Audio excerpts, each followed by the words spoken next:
I love it. You get out there, you're sometimes as close as only a mile off the beach. You're on those inshore reefs, the broken ground there, typically 5 metres to only 17 metres deep. You've got big fish coming in, smashing your soft plastic or smashing your slow pitch jig, or taking off with live bait or split tail bait, like split tail herring. You just can't beat it. In terms of chasing big fish near shore, that's the magic depth, the 5 to 17 metres. Get in there, look for the good structure. You won't always see the fish on the sounder. Sometimes it's because they're hugging the reef so tightly, other times it's just cone angles, things like that on your sounders equipment. Main thing is look for the ground. Ideally, if you can see a bit of bait fish on it, they normally show up on the sounder, and then just work the ground. If it's not firing, move to another spot. Any of those inshore type fishings, whether it be surface fishing with poppers and that for your GTs and fish like that, or work in the bottom or the mid-water column for snappers and gropers and stuff like that. It's just it is a section of the ocean where so much of the ocean's reefs, no matter where in the world you are concentrated.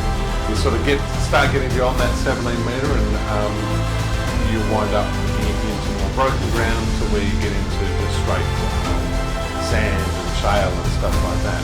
And they hold their own fish as well. But what's a good fish?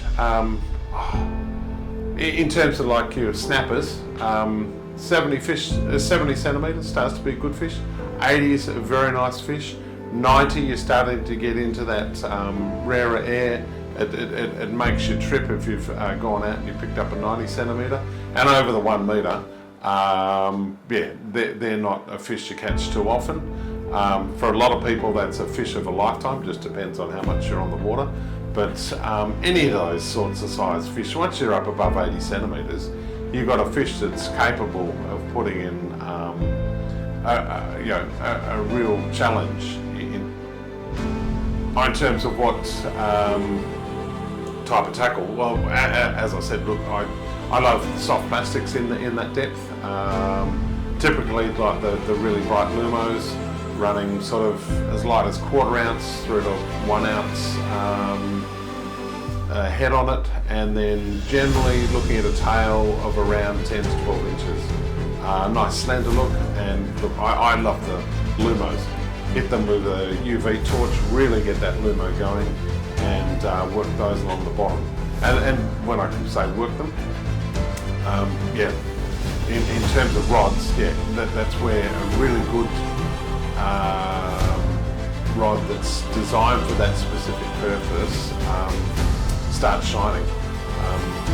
Whether it be a Hamachi micro jig rod, like 0.5 to 1.4 or 0.8 to 0.2 PE, so you're talking rods that are capable of sort of between 10 and 20 pounds. But they are fishing very small baits, very, very small artificial baits. You're talking sub 30 grams or sub 1 ounce there. What line?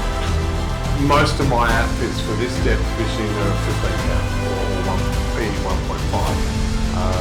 Occasionally, if I'm really gnarly ground and there is some very jagged ground where I fish, I will jump up to the 30, and that's just so that I'm not spending all day donating jigs and the like to the bottom and re-rigging all the time.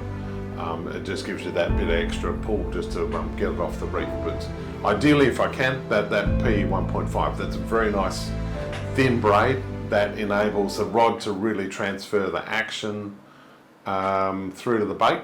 In terms of leader, generally I'm looking at 80 or 100 pound and a hard shell leader.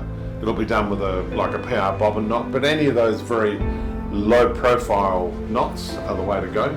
That just ensures that the knots smoothly comes up through the guides and winds onto reel rather than getting hung up on bulky knots. Hang up on the inserts in the guides, and yeah, if you're unlucky, they'll even pop an insert out of a guide. So yeah, good low profile knot. Doesn't have to be the PR bobbin knot, but there's a few like that. There's plenty of videos online to learn how to tie those. Why the hard shell leader? Most of the fish, particularly like your snappers and that, snappers and gropers, they live by chewing up the shellfish and stuff that, particularly oysters, and the nickname for some of the snappers is an oyster cracker. And so they've got those really short, gravelly teeth, but they are capable of grinding through soft leaders. So it's important, particularly when you might be in for a bit of a long battle with a big fish, is to have a hard shell leader. An 80 or 100 pound leader is more than up to the task. Length, looking at around about the 2 metre mark for the wonder, so about 6 feet, and that'll go to a ball bearing swivel, fairly small low profile ball bearing swivel, and then another half metre or about 2 feet of leader that then goes down to the bait, whether it be artificial or bait. If it's a natural bait, I've got generally a ball sinker that can slide that whole distance all the way, so it's got a couple of feet of movement there. Allows the fish to pick up the bait and get properly hooked rather than dropping it. Soft plastics, because they're normally hitting it while you're working it. It's normally quite a real thump, and to try and knock the bait out is what the fish is doing. So normally hook up isn't such a problem there. Occasionally, if they're belting the tails of the big soft plastics, then yeah, you wind up with a few where it doesn't set straight away. But that's one of those things, because I'm generally only on my soft plastics running about a single 5/0 or 6/0 straight off the back of the jig head. So that leaves a good 8 inches of bait that has no hook in it. Versus like the split tail mullet, that'll be on a short rig with 2 hooks snelled on it. So one will sit through the nose of the bait, and the other one will sit down into one of the flaps of the split tail. So that, in terms of rods, tough question. I always take out a big selection of rods, not as many as some of the guys I fish with, but I go with one guy that will take out a small day for him, taking 14 rods just for him, because he'll never know which one he wants to use, and that way they're all rigged and ready to go. So if he has to pop a leader on one, it's just a matter of picking up the next one that's there rather than having to re-rig. For me, look, in those depths, chasing those fish, look, the Hamachi Zenku, that's one of my favourites. Hamachi Ocean Arrow, that's another one. And the micro jiggers, love those in there. And the Nano Stalkers. The Hamachi Nano Stalker is a very versatile rod. You'll see clips online of us, or not so much me, but other guys using those, and they're only using like 4 kilo braid, so 8 pound braid or 10 pound braid, and catching big snapper, and they are an awesome rod. And, personally, I tend to jump to the 4 to 6 kilo version of that, but others will use the 2 to 4, or even the 1 to 2 if you really want it to be sporting. What's the advantage? The thinner the line, the more accurate the bait gets to be presented. That's the best way of looking at it. But the trade-off to that, obviously using thin line, you've got a big chance of either popping the line or having it torn up on the reef and lose the fish that way.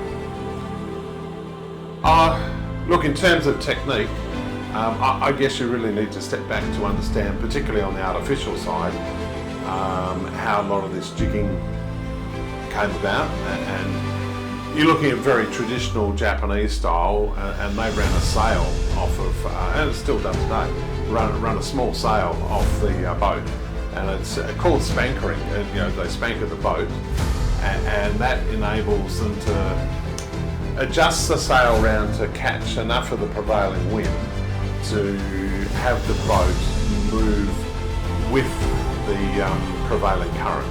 And it's a bit, you know, it's a bit quite an art to it. But what it allows them to do is, particularly for slow pitch jigging, the boat's not outpacing the water column. So by that, it enables the jig to go straight up and straight down, which is really, really important if you can do that. It gives you the best opportunity to put a lifelike action into a slow pitch jig, into a soft plastic. But look, setting a boat up like that's not easy, and you know, for a lot of us, the next best thing is like a electric trawl motor, like a Kaiya or a motor guide. There's plenty of brands of them, and they have the spot lock feature that will enable them to sit over the same spot, which is okay if the tide's not, if there's not a strong current there. If there's a strong current, then you do wind up needing to cast with the boat staying motion, you know, still you need to cast up current and then work the bait back towards you. If you've got the boat without electric motor there and it's drifting with it, then you need to cast down current. Both those techniques, what you're looking for is so that the boat is not controlling the jig. So by that I mean that as the boat's moving, it's not dragging the jig along. The boat is moving towards the jig, or the jig is moving towards the boat, might be the better way of putting it, particularly if you're on spot lock. And that enables you to use the rod just to flick it, things like that, or lunge punch, whichever particular technique, depends whether you're working a soft plastic or slow pitch. But that just enables you to be in control of the jig. And you know, particularly with a lot of those fish, the art of it is the big quick whip up. That gets the fish's attention. So it's important to get that really spot on, and that's where a good rod is critical of that. If you've got a rod that's too soft, or you put too heavy a jig on it, or you know, a whole myriad of factors like that, then you kill off the action in that. And when you've got the right action, that bait comes up in that flicking action, looks very much like prey for those fish. And then when the art is pick it up and then let it drop. And it's on that drop that often you get most of the hits. But without that, you know, if you're just straight jigging it up and down, yeah, you'll still, you know, with even, you know, a rod totally not designed for it, yeah, sure, you will still get a couple of fish doing it that way. But if you really want to get consistent hits, then get one that's going to put the action into whether it be soft plastic or the slow pitch jig, or even your split tail baits. They can do with a bit of finessing as you are going along, just working that soft tail bait in a lifelike action. Obviously, if there's enough current running, soft tail bait, and you're on a Minn Kota, the boat's locked, and you just put it out the back and let the current do the work, you can have the bait sit there and it'll swim itself. Same with your soft plastics, you can get away with doing that. It doesn't allow you to cover as much ground as having cast down current or of the boat, but yeah, it's still a good option. Soft plastics, I like the ones where the head is jointed by a split ring back to the hook and then to the rubber tail. So that just enables them to have that articulated movement in the middle there, and it gives them a really good lifelike action. I know other guys that prefer the straight, and I certainly use them as well, where it's a hook straight through the lead head itself. What else do I have to add? Maybe next time you're heading out, turn left or right and head 10 or 20 mile up the coast rather than 10 or 20 mile out, and give inshore fishing a good crack.